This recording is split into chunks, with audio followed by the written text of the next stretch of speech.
ఓం సాయిరామ్. సాయి భక్తులందరికీ నమస్కారం అండి. అందరూ ఎలా ఉన్నారు ఫ్రెండ్స్? మన సాయినాథుని దయ వల్ల అందరూ బాగుండాలని మనస్ఫూర్తిగా కోరుకుంటూ ఈరోజు ఈ వీడియోనైతే స్టార్ట్ చేస్తున్నాను. ఇక ఈ రోజు వీడియోలో బాబాగారు ఏం చెప్తున్నారు అంటే, తల్లి, నా ఈ మాటలు నిర్లక్ష్యం చేశావంటే ఇక ఈ జన్మలో నా ఈ మాటలు వినలేవు. నీకు హాని చేయాలని కొంతమంది ఎదురు చూస్తూ ఉన్నారమ్మా. అందుకే జాగ్రత్తగా నీ బాబా చెప్పేది ఆఖరి వరకు విను. ఇది నీ హెచ్చరిక, నీ సాయి హెచ్చరిక. వెంటనే విను అని బాబాగారైతే చెప్తున్నారండి. మరి బాబాగారు మనకేం చెప్పబోతున్నారో, ఎలాంటి సందేశాన్ని తీసుకొచ్చారో స్వయంగా మన తండ్రి మాటల్లోనే విందామా? తల్లి, ఇదే నీకు ఆఖరి అవకాశం.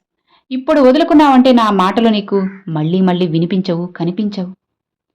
మనసులో భయంగా, బాధగా ఉంది కదా? నన్నే నమ్మావు అని చెప్పి నేను చెప్పాను కదా. నేనే నీకు దిక్కు అని నువ్వు నాతో అన్నావు కదా. నీ ప్రతి సంతోషానికి కారణం కూడా నేనేనమ్మా. నీ ప్రతి బాధకు కూడా కారణం నేనే అని కూడా నువ్వు నన్ను నిందిస్తున్నావు.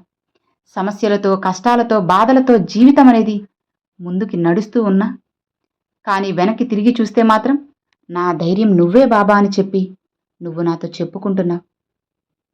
అయితే ఎప్పుడైనా సరే ఒక మనిషిని నమ్మినప్పుడు ఆ మనిషి తన మీద పెట్టుకున్న నమ్మకాన్ని పూర్తిగా నిలబెట్టుకోవాలి. అంటే ఏ ఏ కారణాల కోసం తన్ని నమ్మారో, ఏ విషయాల పట్ల తన పనులు జరుగుతాయని చెప్పి తన్ని నమ్మారో ఆ పనులన్నీ కూడా పూర్తయితేనే ఆ మనిషి యొక్క నమ్మకం అనేది నిలబెట్టుకున్నట్లు అవుతుంది. అచ్చు అలానే ఈరోజు నువ్వు నా దగ్గరకు వచ్చి నీ యొక్క కష్టాలను చెప్పి, నీ యొక్క బాధల్ని చెప్పుకొని, నీ సమస్యలను నాతో చెప్పి, ప్రతి కష్టాన్ని కూడా తీర్చు బాబా, సమస్యని తీర్చు బాబా, నా కష్టాలను నీ పాదాల దగ్గర పెడుతున్నాను, నీ పని సమస్యలన్నీ కూడా తీరిపోయేలా నువ్వే చూడాలి అని చెప్పి పెదవుల మీద మాట అందరూ చెప్తారమ్మా. కానీ బిడ్డ, మనసు లోతుల్లో నుంచి నమ్మకం రావడం ముఖ్యమైన విషయం. ఇది ఆ నమ్మకం అనేది నీ నుంచి నాకు కలగడం లేదు. ఎందుకు ఇలా అంటున్నానంటే, ఇప్పుడు బిడ్డ ఎక్కడ పడిపోతుందో అని చెప్పి మంచం మీద పడుకోబెట్టిన తన బిడ్డ వాళ్ళే, తన కలలే పదే పదే తన తల్లి ఎన్ని పనులు చేసుకుంటున్నా కానీ ఆ పని చేసుకుంటూనే తన బిడ్డ మీద ధ్యాస పెడుతుంటుంది. ఆ బిడ్డ పడిపోకుండా రక్షిస్తూ ఉంటారు.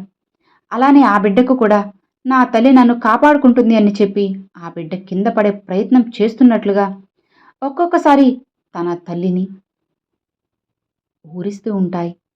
ఇక ఆ సమయంలో తన తల్లి కోప్పడి తన బిడ్డను మళ్ళీ రక్షించుకునే ప్రయత్నం చేస్తుంది.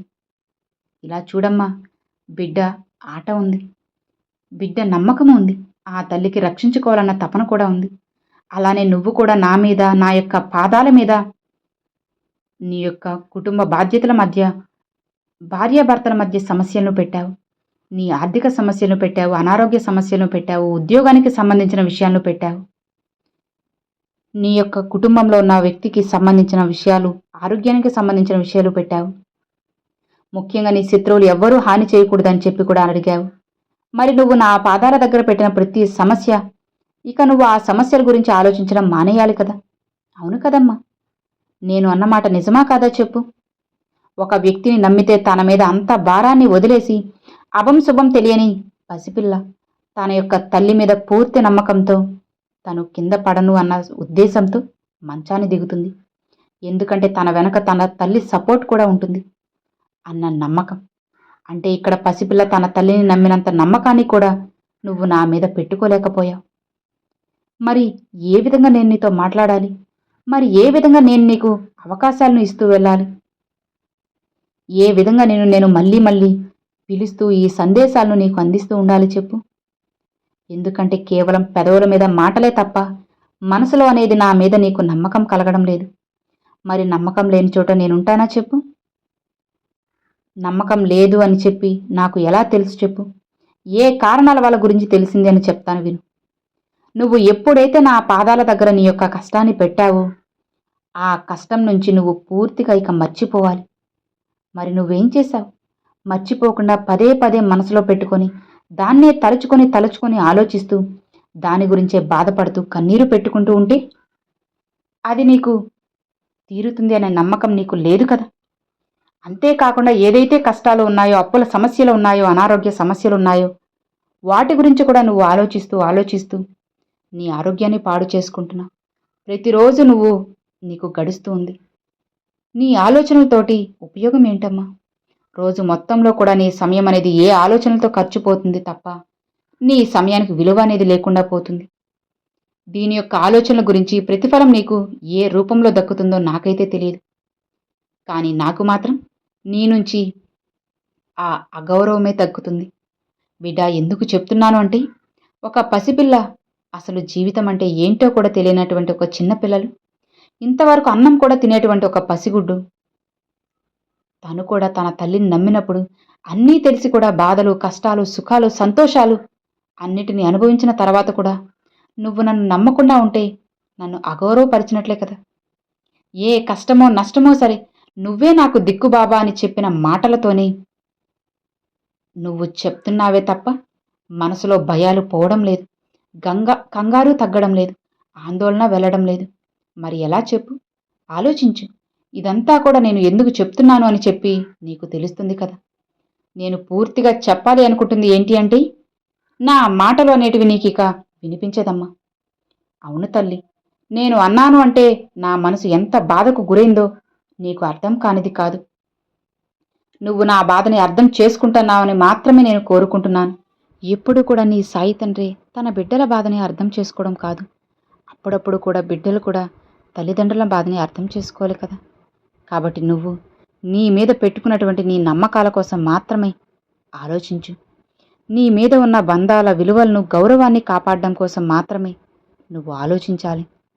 మరీ ముఖ్యంగా చెప్పాలి అంటే, నువ్వు ఏ పని అయితే చేయాలి అని అనుకుంటున్నావో, ఎందులో అయితే విజయాన్ని సాధించాలి అని ఆశపడుతున్నావో, ఎందులో లక్ష్యం వైపు అడుగు పెట్టాలి అని అనుకుంటున్నావో దాని గురించి మాత్రమే నువ్వు ఆలోచించు.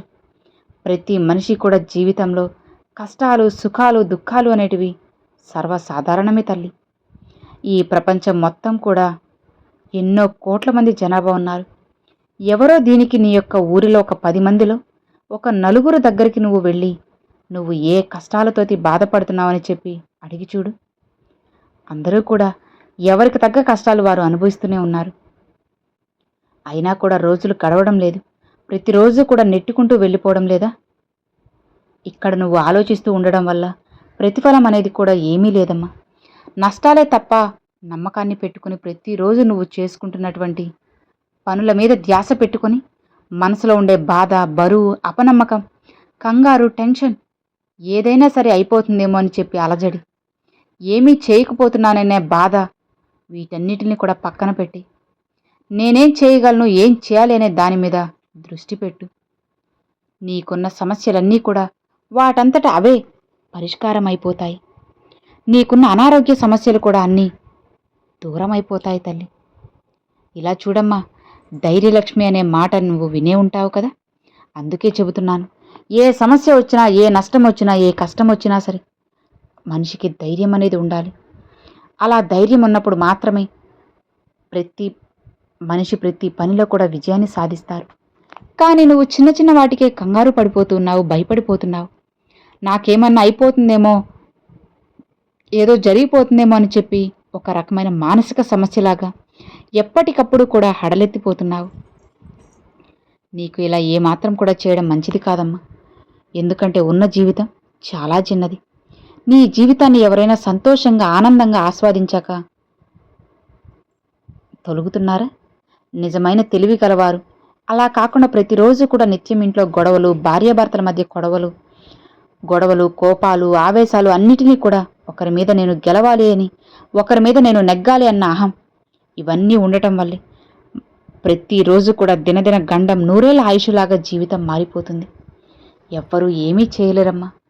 ఏ రోజునైతే ఇంట్లో గొడవలు జరుగుతుందో ఆ రోజు ఏ పని మీదకు నువ్వు ధ్యాస పెట్టలేవు. నీ యొక్క గొడవలు ఏవైతే చుట్టుపక్కల ఇళ్ల జనం వింటారో, వారి చెవున మీ గొడవలు పడినప్పుడు వారి దృష్టిలో నీ మీద ఒక రకమైన అలుసు, ప్రభావం అనేది ఏర్పడుతుంది. మీ గొడవలు ఎవరైతే వింటున్నారో మీ శత్రువులు వారికి నిజంగా ఆ రోజే సంక్రాంతి, దసరా అన్ని పండుగలు వచ్చినట్లు చేసుకుంటారు. కాబట్టి ఎవరికైనా సరే అవకాశం ఇవ్వాలి అన్నా, అది ఎవరికైనా కానీ శత్రువుని సంతోష పెట్టాలన్నా కూడా నువ్వు చక్కగా ఇంట్లో గొడవలు పెట్టుకోవచ్చు, ఇంట్లో పోరు పెట్టుకోవచ్చు, ఇల్లంతా కూడా రోజు రణరంగంగా మార్చుకోవచ్చు. దానివల్ల నీకు ఏదైనా ఉపయోగం ఉన్నట్లయితే చేయి. కానీ ఒక మనిషి ఎప్పుడైతే కోపం ఆవేశం తెచ్చుకుంటారో ఆ కోపం ఆవేశం వల్ల ఆ మనిషిలో ఉండే ప్రతి అణువు కూడా విషంతో నిండిపోతుంది. దానివల్ల పరిణామాలే అనారోగ్య సమస్యలే మనిషిని కృంగదీస్తాయి. కాబట్టి దేని గురించి కూడా ఆలోచించకుండా సంతోషంగా ఉండు. అలా ఆలోచించడం నీకే మంచిది కాదు. ఎప్పటి ఆలోచనలు అప్పట్లో మైండ్లోంచి తీసేయాలి. మనసు ఎప్పుడూ ఫ్రెష్గా పెట్టుకో. ఏ దిగులు పెట్టుకోకు. దిగులు పడ్డం వల్ల నువ్వు ఇక్కడ ఏదీ సాధించలేవన్న విషయాన్ని మర్చిపోవద్దమ్మా. దేని గురించి ఎవరి గురించి కూడా కంగారు పడకు. ఎవ్వరూ కూడా నీవారు కాదు కదా. నీ గురించి నువ్వు ఆలోచించుకొని, స్వార్థం నువ్వు చూసుకొని, నీ ఆరోగ్యాన్ని చూసుకొని, తిండి నువ్వు చూసుకో. అంతేకాని వేరే వాళ్ళ గురించి మాత్రం అస్సలు ఆలోచించుకు. ఎవరినైనా సరే మార్చాలి అన్న ప్రయత్నం అస్సలు చేయకు. ఎందుకంటే ఆ మార్పు అనేది ఒకరు చెప్తేనో ఒకరు చూస్తేనో వచ్చేది కాదు. వారి మనసులో వాళ్ళకి నేను తప్పు చేస్తున్నాను, మారాలి అన్న భావన వాళ్ళకి ఉండాలి. అలా కాకుండా నువ్వు మారిస్తే మారుతారా చెప్పు? లేదమ్మా. ఒత్తిడితో ఒకవేళ మారినా నువ్వు ఉన్నంతసేపు అలా ఉంటారు తప్పితే నువ్వు లేకపోతే వాళ్ళకు నచ్చినట్లే ఉంటారు. కాబట్టి బిడ్డ, నీ జీవితం, నీ కుటుంబం ఏంటో నువ్వు ఒక్కసారి ఆలోచించుకో. అలా కాకుండా వాళ్ళని మార్చాలి, వీళ్ళని మార్చాలి అని ఎందుకు నీకు ఆరాటం చెప్పు? ఎందుకు వాళ్ళ కోసం పోరాడుతున్నావు చెప్పు? అవన్నీ నీకు అనవసరం తల్లి. నీ జీవితాన్ని నీకు నచ్చినట్లుగా మంచిగా జీవించు. ఆనందంగా హాయిగా జీవించు. అన్నీ కూడా నువ్వు అనుకున్నట్లే జరుగుతాయి. నువ్వు అనుకున్నట్లే అన్నీ కూడా మారుతాయి. ఇక నిశ్చింతగా ప్రశాంతంగా ఉండు తల్లి. ఎవరి గురించో నువ్వు పోయి ఎవరి గురించో ఆలోచించుకుంటూ ఉన్న నీ గొప్ప జీవితాన్ని, సమయాన్ని ఎందుకు వృధా చేసుకుంటున్నావు? ఎందుకు ఇబ్బంది పడుతూ కష్టాలు తెచ్చుకుంటున్నావు చెప్పు? నిన్ను వదిలేసి ఎంతోమంది సంతోషంగా ఉన్నారు. ఒక్కసారి ఇకనైనా కళ్ళు తెరిచి చూడమ్మా. ఎవరు ఎలాంటి వాళ్ళు అన్నది నువ్వు తప్పకుండా తెలుసుకోవాలి. అలా తెలుసుకోకుండా ఇబ్బంది పడుతూ బాధపడుతూ ఉంటే ఎలా చెప్పు తల్లి? నిన్ను చూస్తూ నేను ఉండగలనా? లేదమ్మా. నువ్వు బాధపడుతుంటే నేను కూడా బాధపడుతున్నాను. కాబట్టి నా బిడ్డ బాధపడడం నాకు ఇష్టం లేదు. నీ సాయి బాధపడడం నీకు ఇష్టమా చెప్పు? లేదు కదా. కాబట్టి నువ్వు సంతోషంగా ఉంటే నీ సాయి కూడా ఎప్పుడూ సంతోషంగా ఉంటారు. షిరిడీ నుంచి నా ఆశీస్సులు నీకు ఎప్పుడూ కూడా అందుతూనే ఉంటాయి. అలానే నేను నీతో ఉన్నానన్న సంకేతాలు కూడా ఎప్పుడూ నీకు కనపడుతూనే ఉంటాయి.